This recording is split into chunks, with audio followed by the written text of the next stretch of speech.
So here's the deal with dressing your age. First of all, no one wants to dress their age. They want to wince at that. Oh no, you have to dress how you want. Screw how everybody else feels. Blah, blah, blah, blah, blah, blah. Or else, blah, blah, blah, blah. Whatever. Even though, yeah, fashion is subjective in a lot of ways, I feel like there's some objectivity in there. Dressing your age always gets a bad rap because the common complaints are there's no creativity in dressing like an old person. You want to express yourself and you can't express yourself if you tie how you dress to how old you are. And also, hey, there's some nostalgia wrapped into it. Like now at this older age, I can afford what I wanted when I was a kid. And I get all those things, and there's definitely more stuff to talk about. There's more complaints with that. But let's look at a couple things objectively. First of all, you're getting older, okay? I feel like there's a certain point where you start to get a little bit more responsibility, and therefore you're not going to necessarily be in that position to where you can just dress in a Bape Shark hoodie all the time, right? So I think there's a lot of growing up you have to do in a lot of areas, but your style should not be lacking in the background. When you want to go take a girl out on a date as an older guy and you're in your 20s, like 25, 26, 27, 28, 29, and even into your 30s, I feel like there's like a certain expectation when a girl dates a guy. Most girls like more mature guys anyway, and I think dressing your age is a great way to show that you're mature. If you want to go on a coffee date with a girl and you're dressing like a kid or an 18-year-old, they're not really going to take you seriously, and I think that's actually your bad. Like, you can't blame them for that. What are you doing wearing a number 9 t-shirt with a distressed thrifted cardigan and some destroyed Levi's with Vans? I mean, yeah, that's a cool fit actually. I mean, it's whatever, but not on like a date, not for like a certain occasion. Would you wear that to court? Would you wear that to work? Now, I personally have a job where I can wear whatever I want to work since I work from home, but I kind of understand, like in the office, like when I did work in the office, I couldn't just wear anything. There were guidelines, there were rules. That being said, that's when your creativity really comes out. When you're on those dates, when you're in the office, you have less to work with because of the expectations of you, which shouldn't necessarily bog you down. Like, you shouldn't necessarily care so much about societal expectations that you can't have fun with your clothes. By all means, buy that Bape shirt you couldn't afford when you were little or whatever. Buy that crazy piece, that avant-garde Rick Owens piece. Buy the Bella trousers, whatever. Buy all that, but you want to have a wardrobe to where you can sort of like be like that meme, like get you a guy that can do both, right? Maybe you have one lane in fashion that you stick to, and that's dope. But I think that whatever lane you're in, you can always find a more grown-up way to approach it. You don't want to be out on that date in that matcha coffee shop, and I don't know about you guys, but where I live, you can't get away with a $10 and $20 coffee date no more. It's going to be like 30, 40, 50 bucks. If they have matcha lattes on the menu in the coffee spot, it's going to be taxed, bro. That shit is up there. That shit is going to be like 40, 50 bucks. That's minimum. I don't even know what you're going to do afterwards. I'm going home. I don't care if we don't get down to the hanky panky. I can afford to keep dropping all this money on coffee. I haven't even eaten dinner yet. You know what I mean? Anyways, that aside, when you're in those situations, you don't want to show up looking less mature. So here are a couple things you can do to elevate your style, to elevate it to a different level and still be creative and be mature. By no means am I telling you to abandon your style. By no means am I going to abandon my style and my personal interests. However, I think that there's a point in time where you have to, like I said, learn how to do both. Dress things up, dress things down. So here's a quick tip. Number 1, buttons. Buttons are amazing because of the ornamentation and the sophistication that they bring to an outfit. Just adding buttons on something not only makes it practical because it's a closure method, which means you can open it up and show layers underneath, but also because some buttons are just pretty sick. There's mother of pearl buttons, there's iron buttons, there's all types of different buttons for various purposes for various different garments. I have this Saint Laurent shirt that I didn't even know was made of cotton and tinsel. For so many years I've had this shirt, but this is the Hadith era plaid. I want to say it's kind of weird to describe. It's almost like a dress shirt because of the way it's cut, but it looks like a flannel. It's definitely not a flannel. This is definitely something I would wear on that coffee date, or maybe even to dinner if I threw a jacket on over it or something, or I could wear it by itself. As a matter of fact, I have worn it to dinner by itself many times. Let's go into my Margiela shirt I have, which is a relaxed button up. It looks kind of like a bowling shirt. I kind of call it my Charlie Sheen shirt sometimes, because it just really reminds me of that 2.5 Men Charlie Sheen era. But it's definitely something you can wear by itself when it's hotter outside, but when it's cooler you can always throw on like a cardigan or some sort of a knit over it and pair it up with something a bit more muted, a little bit more toned down, because if you're going to an event where you need to be a little bit more mature, a little bit more dressed up, I feel like toning things down as far as color, always a great one, great move. But if you want to tone things up and as far as texture, that's also a great move. If you did want to throw on that Our Legacy shirt or a boucle shirt or something that's like a seersucker and it's like a summertime vibe or a springtime vibe, maybe those materials work for you and your wardrobe, and those are definitely dope. There are a couple of different brands that have shirts like that, from I think Supreme, Aimé Leon d'Or, and then there's Our Legacy, of course, but that's going to be up to like the mid high tier brands, and of course there's going to be some more expensive ones like Dries Van Noten or Marine Serre. They're definitely going to charge you some expensive prices. Like, definitely don't go to those companies thinking like, oh, I'm gonna catch them on like a sale or whatever. Those pieces that people like and that people brag about and post about, they tend not to go on sale. But don't let me stop you. Always look for a sale. I'm not gonna buy a $600 Marine Serre mesh polo or button up. Speaking of buttons, definitely polos, man. Like, I don't know why people are scared of polos, but polos are coming back, and I'm not talking about Ralph Lauren polo, although that's a good place to start. I feel like if you're a little bit more into fashion, or if you've excelled a little bit further past polo, Ralph Lauren, or Lacoste, which those are not bad options at all. But if you don't really vibe with that style, if you don't really want to regress in your style journey, I would say that those brands I mentioned before, as far as Aimé Leon d'Or has great polos. You can also find some more minimal and mature polos from Jound. They have a lot of great ones. I would say Supreme starts to get a little bit more into that streetwear, like skater culture. Their look really hasn't changed very much. When they were a lot smaller, I think that worked, but I feel like now, since they're so big, Supreme needs to up their design chops, I feel like. But moving on from Supreme, there are definitely a lot of other brands that have polos. Fred Perry has polos, but I got one specifically from COS. It's an organic knit polo. Essentially, it's a sweater with a polo style collar, and of course it has those 2 buttons so I can be a little bit more dressed up, a little bit more dapper. But you can also wear this in a casual situation. So this right here you can pair with a Supreme hat if you want to, like I did.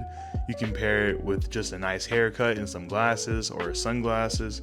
You can just do nothing but chuck that on with some jeans and a pair of loafers. You can get whatever color you want, but of course I got black because Thanksgiving's coming around the corner, and well, black is slimming. You know I'm gonna pack it on. So the second thing to bring up is maybe sometimes instead of a graphic t-shirt or something like that, you maybe want to go for an accessory.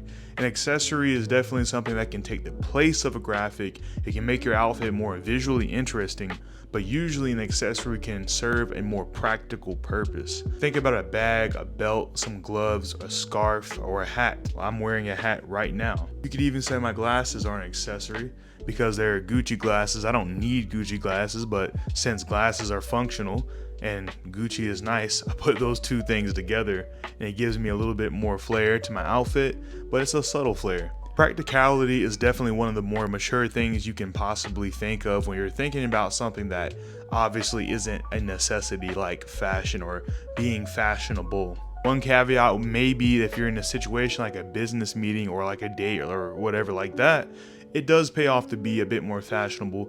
So here are a couple of brands I think you can get a good accessory from. You can go from the higher end to the mid to lower end, and you can get things that are a little bit more mature but also a little bit more visually interesting. First brand, this is just for the nerds out there. This is for the streetwear connoisseur that just had to grow up and get a corporate job, but you still like to play around with stuff. This brand, again, you have to do a lot of digging for it, and it's just for the nerds, but it's Mr. Bathing Ape. Now, if you grew up loving Bape, Mr. Bathing Ape takes a more gentleman, menswear, sort of refined approach to certain things that you may want to incorporate into an outfit that doesn't necessarily involve t-shirts. It doesn't really necessarily involve anything like with graphics or anything crazy. Although there are plenty of things that have graphics on them, they kind of subdue the graphics. They're a little bit more muted, a little bit more chill. Some things are just graphic heavy, printed with graphics, or sewn or embroidered with graphics everywhere. But they're toned down items, more like a tie, a pin, or something like that. So the things that you would wear, like a shirt or whatever, have more subtle nods to Bathing Ape and that universe that Nego created. It's definitely a way you can tone up an outfit, I guess, if you want to say that. But if you're just doing something more casual, like if you're not really going into the office, you're not really doing anything nuts, you're just meeting someone for lunch, or you're doing like a Christmas party or whatever, you still want to be business casual, Mr. Bathing Ape is a great way to grab something that no one else has. But it's also a great way of dripping out in Bape like how we wanted to when we were younger, even though nowadays we don't necessarily have that same taste in clothes and don't necessarily have opportunity to wear all those pieces. The next brand is a brand I got something from recently, and I'll spare you some details because maybe I'll add this into a pickups video, but it's my Issey Miyake wool gloves. The 2024 season, I felt like I was lacking a little bit in the accessories department, and I've always seen people with really sick gloves and whatnot. And it's also super cold at certain points during the year. I definitely live in Georgia, so I'm pretty sure someone up north is probably saying it's nowhere near as cold as it is up there. But for us southern folk, where it's hot most of the time, it is pretty chilly when it hits below 40. So I think a wool glove will definitely do me some good. It'll definitely keep my fingers warm. Now, definitely Issey Miyake is something that you either have the wardrobe for or don't. But I feel as though when you're grabbing an accessory, I think you can kind of fit that more into a more versatile wardrobe or a less specific wardrobe. Gloves and scarves kind of go into that realm where you can play around. It doesn't necessarily distract from what you're wearing or take away from an aesthetic that you're trying to lean into. Next, I have this Ralph Lauren RRL trucker hat. So I feel as though that this kind of is on the line between not really crazy strict and not really like something you would wear to an office. But if you did want to wear this on some sort of casual meetup, you can definitely put this on.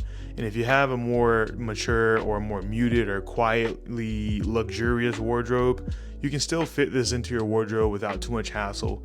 It fits very well into that Western RRL world. But streetwear is no stranger to trucker hats either.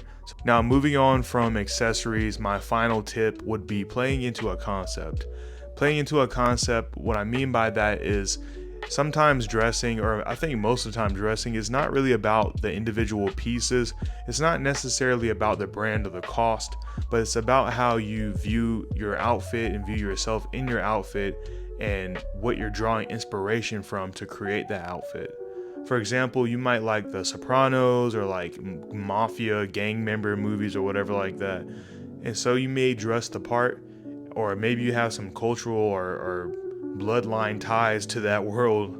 I mean, don't shoot me if I offended you, but yeah, maybe you're a mafia descendant or something. Maybe you're playing that up because you have a real world attachment to it. And this is a great time to mention, just because your style is dark wear, streetwear, or super avant-garde, or maybe even couture, doesn't mean that you can't dress things up and be more mature or have a multi-occasional or formal occasion outfit. There's definitely things in RRL or Rick Owens or even Aimé Leon Dore that you can wear to an office, a Christmas party, hanging out with your friends, shopping at the mall. Like just more versatile, more quiet things that you can kind of put into any outfit. Whatever the case, I feel as though everyone who dresses well is playing into a concept.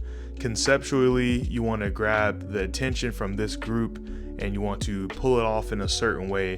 And that is honestly not something you can buy. Sometimes we have to pay attention to the more fine details of an outfit. For example, instead of a hoodie, I might reach for a crew neck, like this one from Jown that I've shown multiple times. Something about a hood just kind of downplays the outfit, makes it more chill, Of course, you can always go to the fear of God look and dress a hoodie up really high, but that's very expensive and most of us don't have a fear of God wardrobe. So even if you did get the fear of God hoodie, it's not as if it will really communicate the same look. So an easy way to get out of that and still be cozy is to wear a crew neck instead of a hooded sweatshirt, and that just kind of looks a little bit more put together. You can put that together with some jeans, a nice pair of pants or whatever, some loafers, or even some clean minimal sneakers, and pretty much look the part no matter where you're going. For me, if my concept or my idea or my reference point for dressing was Japanese city boy, definitely want to be more educated on exactly what that means. I'm not a super expert on that exact aesthetic, but I can say a little bit more about Rick Owens because I'm a little bit more knowledgeable of that aesthetic.